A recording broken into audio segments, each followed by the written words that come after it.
it turns out I was wrong. There was going to be a new Old World Almanack episode for this week. I didn't know until after I uploaded the video that we are going to have something about army selection this week. So of course I'm going to do another video on it. This is going to be my reaction, as you are familiar with, and I'm also going to compare how these things held up to what had been going on in earlier editions. So without further ado, let's take a look at the article, shall we? The Old World Almanack mustering the Grand Army of Bretonnia. Why is it a Grand Army, you ask? Well, because there's also going to be other types of army that we can get, as we will see in the article later on.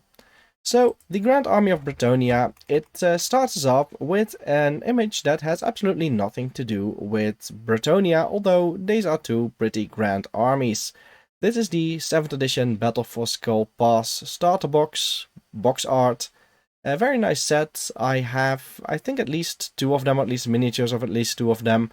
And this provides you a very good basis for a goblin horde, and of course also for a dwarf army. I believe I have the dwarves for two and only the goblins for one, but plenty of other goblins to go around as well. So let's take a look at the Bretonnian army and army selection in general. We see here that armies are composed of 4 different categories. We have characters, core, special, and rare.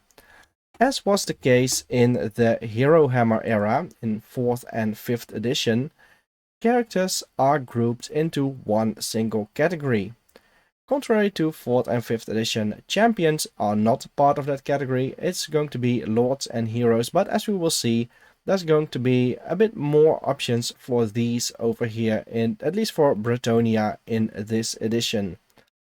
Core, special, and rare we have had since the onset of 6th edition, and those have remained the same.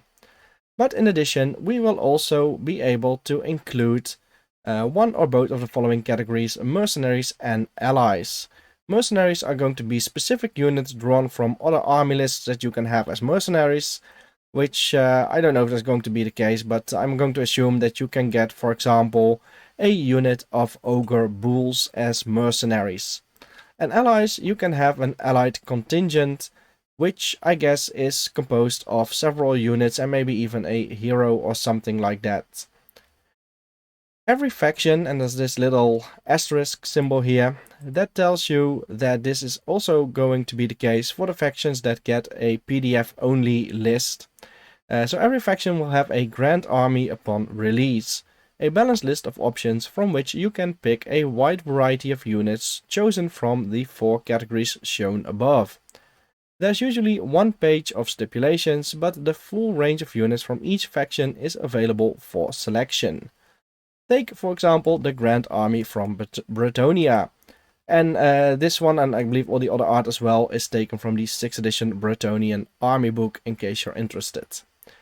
So, the Kingdom of Bretonnia army list, the Grand Army. Now the first thing we notice here is that this is in percentages. It was percentages in the Warhammer era in 4th and 5th edition. It was also percentages in 8th edition, but in 6th and 7th edition your army selection was choices. So for example, you needed to have at least 2 core choices in an army of 2000 points or under 2000 points, don't really remember, and you could have only so many special and rare choices, and that depended on the size of the game you were playing. So here we are back to percentages. Up to 50% of your army's points value may be spent on characters, to wit 0 to 1 Duke, 0 to 1 Baron or Prophetess per 1000 points, and any number of Paladins, Damsels, and Sergeants at Arms. When I first read this, I assumed that Paladins and Sergeants at Arms would be the champion choice, but that turns out is not going to be the case, because as we will see later on, champions are included as part of the unit section. So what we have here is we have in effect 3 levels of characters, at least for Bretonnia. And the closest thing that comes to mind when seeing this is the 6th edition, maybe also other editions, Chaos Army Warriors of Chaos, where you could have a Chaos Lord as your Lord choice, but you could also have 2 different levels of hero, the Aspiring Champion and the Exalted Champion. And that is also, I guess, what is going on here in this Bretonnia list, where, as we will see in a little while, the Duke is the high-level Lord choice, the Baron is a somewhat lower-level Lord, something between a Lord and a hero, and the Paladin is your regular hero. Now for core, you need to have at least 25% of your army's points value spent on 1+ units of Knights of the Realm on foot and or mounted, and 1+ unit of men-at-arms and or peasant bowmen, and you can have up to 1 unit of knight-errant per unit of Knight of the Realm on foot or mounted Knights of the Realm taken. This will railroad you a little bit more into a specific army composition. It is no longer possible, as was the case in 5th and 6th edition, and of course also 7th and 8th because they still use the 6th army book for Bretonnia, to take a completely mounted knight army.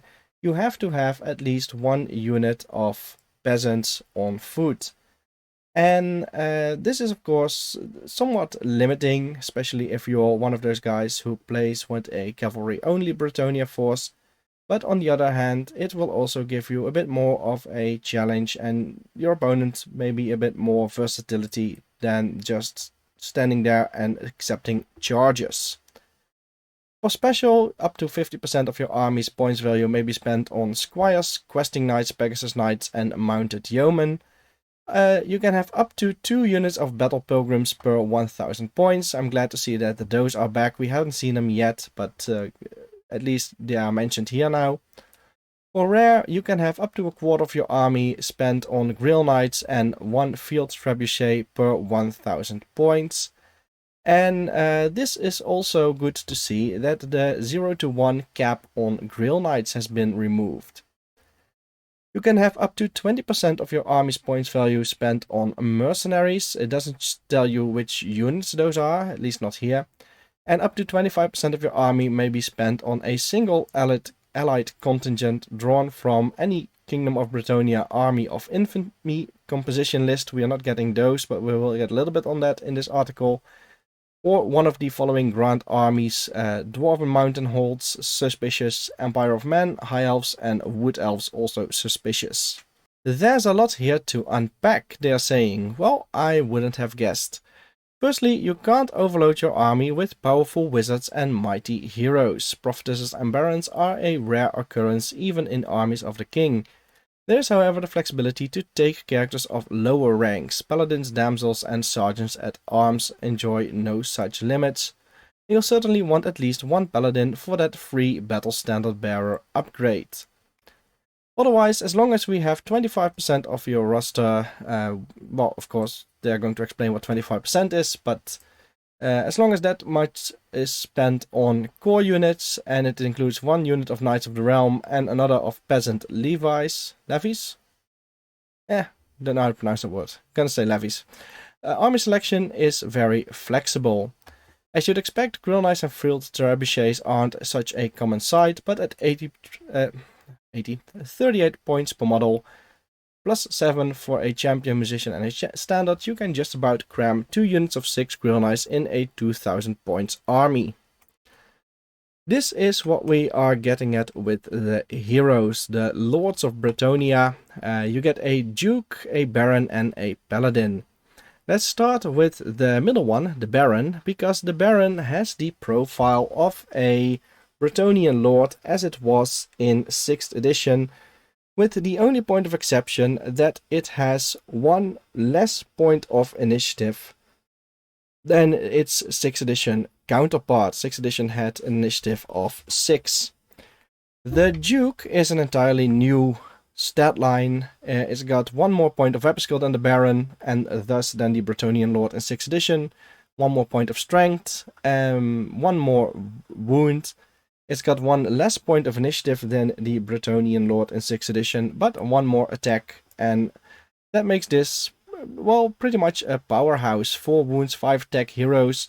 You don't see them very often, and since this is for Bretonnia, which I guess is sort of a more or less standard army, we're not talking about undead, which has where characters have higher toughness, or chaos, where characters have a stat line of chaos heroes have a stat line of a regular army's lord stat line. Since this is a regular human, I'm going to expect that most of the stat lines we will see will get a little bit of an increase, especially for this lord or king or duke level character, which I guess will be introduced into other armies as well.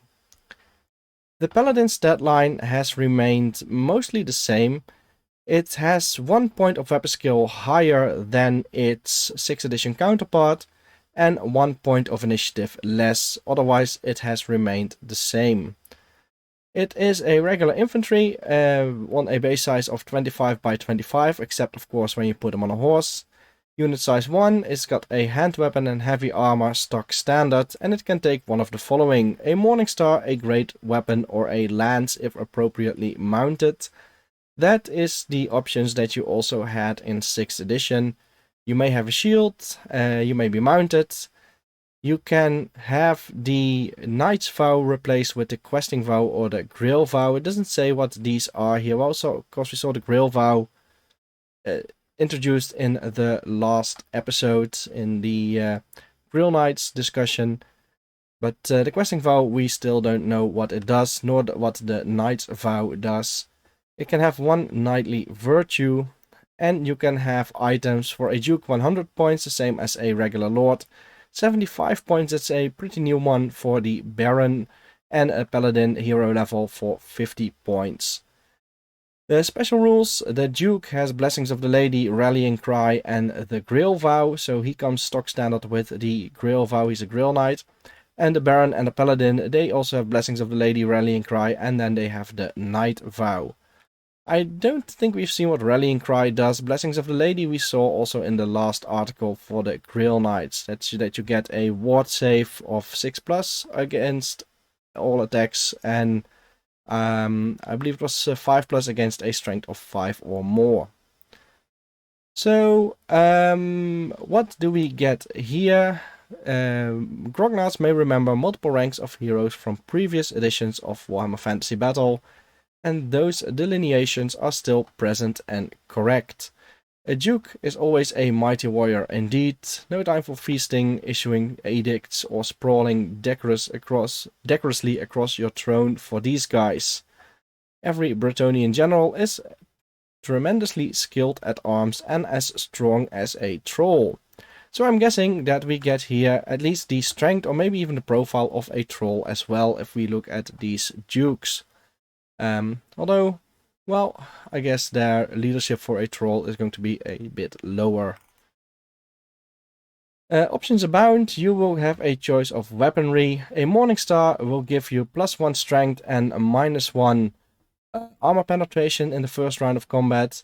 A great weapon doubles these bonuses but makes you strike last. So a great weapon, I guess, is only in the first round of combat then as well. And Morningstar too, so that's new. Lance adds similar bonuses, though only on the charge, while a shield improves your armor save by +1. That's to be expected. We're not gonna discuss the knightly virtues, but we are going to get 2 pages of them, and they're great. Well, let's hope that they are indeed. Then they are going to talk a little bit about the Hippogriff. Hippogriff's monstrous creature on a 50 by 50 millimeter base, so no rebasing if you have the Hippogriff. I believe it was on 50 by 50 in 6th edition as well. Yeah, 6th edition you had a monster choice. I guess in 5th and 4th edition it might have been a 40 by 40 base size. Unit size of 1, it's got Wicked Claws, Serrated Maw, and a Graphonic Belt, which counts as heavy armor. I don't know how that works with heavy armor on a mount, because you can also have barding, and the mount profile gives you bonuses to your regular character profile. So for example, you see the toughness gives you +1, and that's the toughness of the knight that's riding it +1. The wounds is +3, that's the wounds of the knight, +3, so it's going to count as a single model. So I don't know what this heavy armor is going to do. If you have heavy armor on your knight and heavy armor on your hippogriff as well, and you can have barding as well, then I don't know if that's all going to stack or not. As for the stat line, you may think that I forgot it, but I don't, or I didn't. It has changed a little bit. The movement has gone down from 8 to 7. Weapon skill has gone up 1 point. Ballistic skill is still non-existent. Strength of 5 has remained the same. It used to have a toughness of 5 and 4 wounds. So it makes sense that if you have a toughness 4 character and you have a toughness 5 hippogriff, that it gives you a toughness +1. 4 wounds has been reduced to 3 wounds, but since this is going to be a single model, I think that's going to be more than enough, because the hippogriff can no longer, I think it can no longer be knocked out from under the knight as it was in earlier editions. Initiative has gone up 1 point from 4 to 5, and the attacks has stayed the same, the number of attacks. Special rules, close order, that's a new one, because, well, that's what we get in this edition. It tells you which fighting order it has. Counter charge is also a new one. Fly 9, it used to be able to just fly 20 inches, so I guess fly 9 will give you 18 inches on the march, and 9 plus the highest roll of 2d6 on the charge. Plus a little bit more because it's also got Swift Stride. It's still a large target, it still has Stomp attacks, which it used to have stock standard as a monster in 8th edition, and it still causes terror for all that's worth. So we can have a hippogriff for a duke or a baron, and we can, let's see, they're fast, strong and lethal in combat. They fight independently of their rider, but combine profiles, making a single model that's much tougher and can dole out a lot of attacks. Indeed, 4 attacks for the hippogriff, 4 or 5 for the knight that's on top of it. Add a web skill of 5 and strength of 5 for both of them. That's nothing to sneeze at. So at the other scale we have the men-at-arms, and they have what they lack in combat prowess. They also lack in bravery, equipment and chivalric acumen. On the other hand, they're very cheap. How cheap we don't get to know because we don't have points values here, but I'm going to assume that these are going to be at most 5 points per model. So men-at-arms, they have a movement of 4, weapon skill 2, movement 4 of course is still the same as what it was. Weapon skill 2 is the same, ballistic skill 2 is the same, strength and toughness 3 has remained the same. They are 1 wound per model, they have an initiative of 3, 1 attack and leadership 5. That's all remained exactly the same as what it was in 6th edition. In 6th edition, these guys cost 5 points per model for the regular men-at-arms. And they came with a hand weapon, shield, light armor and a pole arm that counts as a halberd. So the equipment has also remained the same. Unit size 10 plus has remained the same. The yeoman has gotten a little bit worse because the yeoman used to have a web skill of 3 and a ballistic skill of 3. Strength and toughness have remained the same, and the number of attacks and the leadership increase has also remained the same. So this one's got a bit of a downgrade. Yeoman was 12 points in 6th edition. Now it's only going to be 7 points. So that's why this points difference is in the -1 point of web skill and ballistic skill for this guy. We also get a new character introduced. That's the Grail Monk.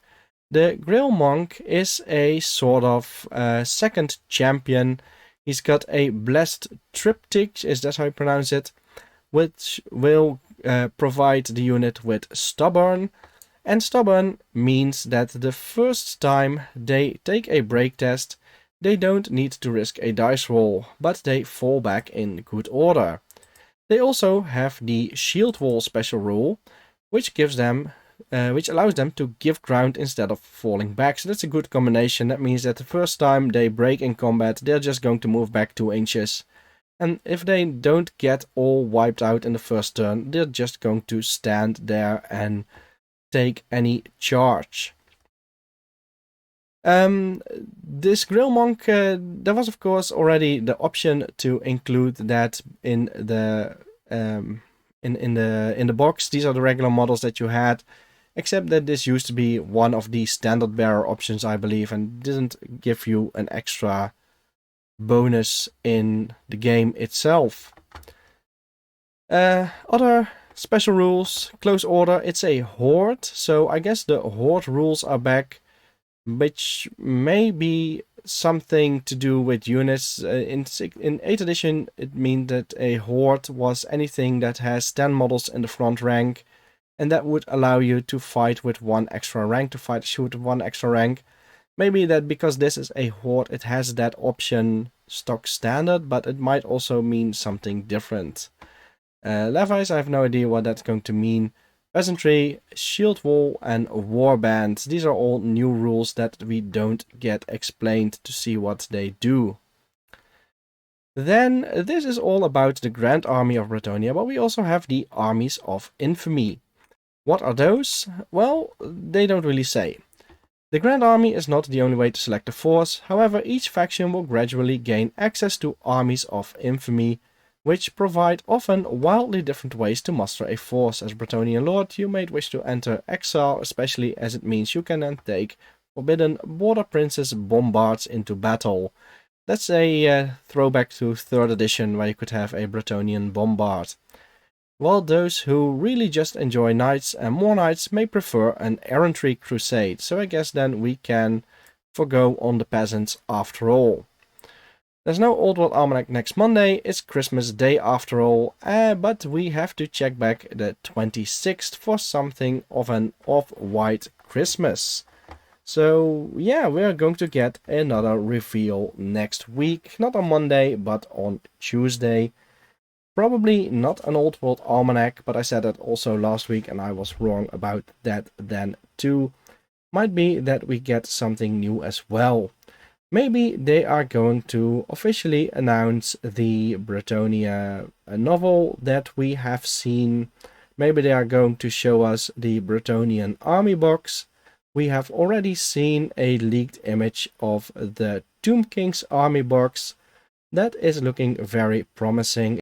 It will give you, if I have counted this correctly, 3 chariots, 16 of the mounted cavalry, the heavy horsemen or the light horsemen. They can be made either way. It will give you 2 times 20 plus 2 times 16, I think that is. So that's 72 skeleton warriors that can be assembled as archers and as skeletons with hand weapons or spears and shields. And it will give you the new zombie dragon. They assembled it with a lich priest on top. I say zombie dragon, it's not a zombie dragon, it's a bone dragon. The skeletal dragon, they assembled it with a lich priest on top, and it gives you a tomb king or tomb prince on foot as well. 93 miniatures in total. Maybe something like this is also going to be announced for Bretonnia, seeing as how these past few articles, these past few Old World Almanack articles have focused pretty heavily on Bretonnia. If that's going to be the case, we'll just have to wait and see.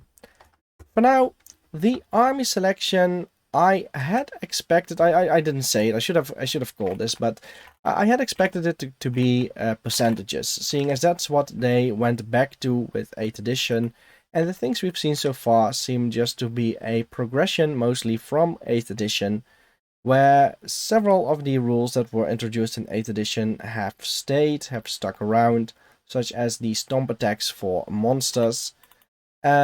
I had expected it to be something like this. I'm happy to see that we get again mercenaries and allies. So Dogs of War is something that we got in 6th edition. You could have Dogs of War units in your army. I know a lot of people didn't really do that, but it's still a good option to have, and it's a good thematic option to have as well. Though in 6th edition, Bretonnians couldn't have their Dogs of War because they were far too proud for that. Allies is also something that we got in 5th edition, 4th and 5th edition, but then it got cut in 6th edition. There were some rules in the General's Compendium where you could have allied forces, but that was mostly for multiplayer battles. And then in 8th edition they dabbled around with it a little bit. Not that you could have allies in your army unless you went to these supplements like the Storm of Magic, where you could have, for example, some monsters, free roaming monsters, just like you had in Hero Hammer, or regiments of undead or demons, I believe, that you could summon with scrolls. There was also something in the Triumph and Treachery supplement where you could have, I think, other armies as well that you could have join your army. So a smaller faction of another army of particular armies could join your army. So that is something that we have had and that I'm glad to see we're getting again, especially for people like me who like to collect every army under the sun. Then you have a lot of miniatures that you can mix up in your armies, and it's always good to have some friends on the tabletop. Even though they don't usually do that many good things. I remember once having a unit of Bretonnia Grill Knights, maybe even, as allies in a High Elf army. And though I won the battle, the Grill Knights, they got a, what was it, the Screaming Skull Catapult, I believe, on their noggins. And they just turned and fled, and or maybe they weren't Grill Knights then, or maybe they did something different in 5th edition. Anyway, the Knights were gone, and I had to win the battle with just my High Elves. So, yeah, glad to see that those options are back. I'm also really curious to see what they're going to do with all the other armies, with the 3 levels of characters that we are getting now. Is this going to be the standard for all armies, where you have one Lord level, one hero level, and one in-between level that can have 75 points of magic items? I don't know, I guess we just have to wait and see.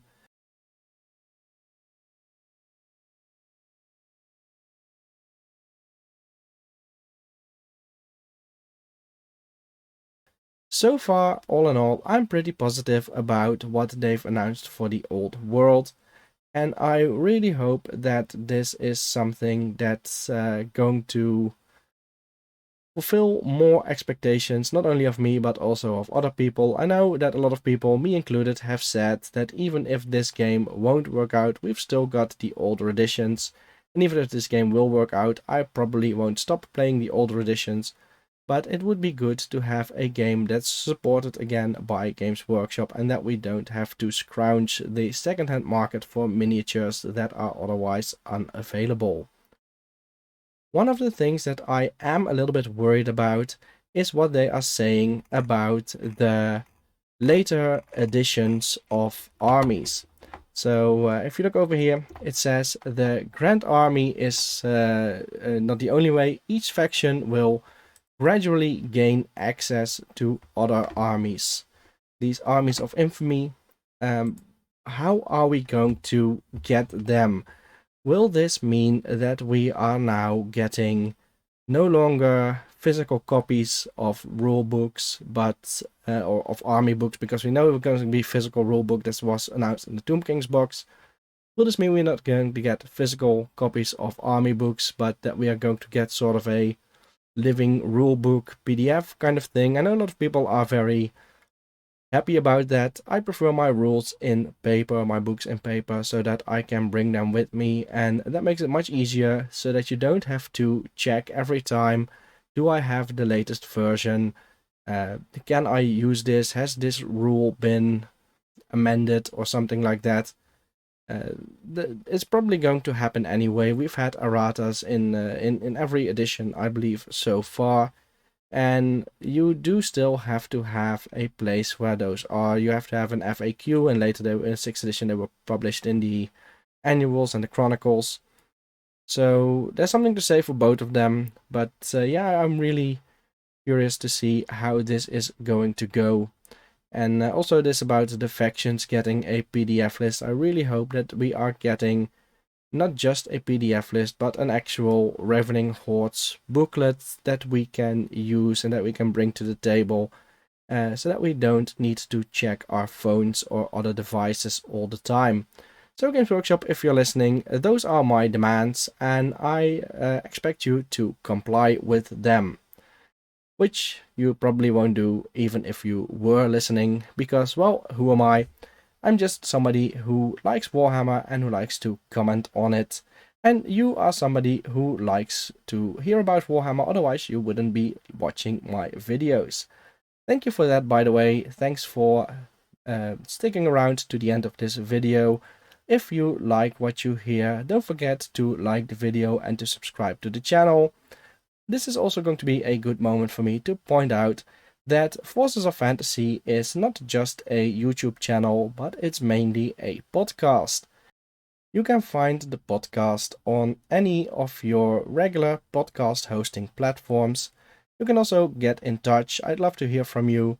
Let me know in the comments what you think, or just drop me an email.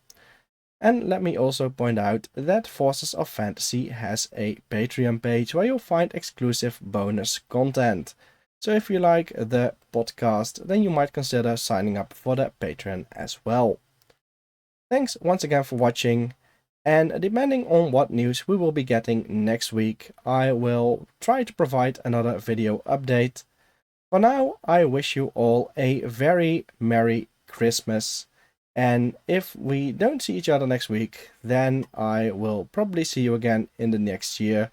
So for now, Merry Christmas, and for in the future also a Happy New Year.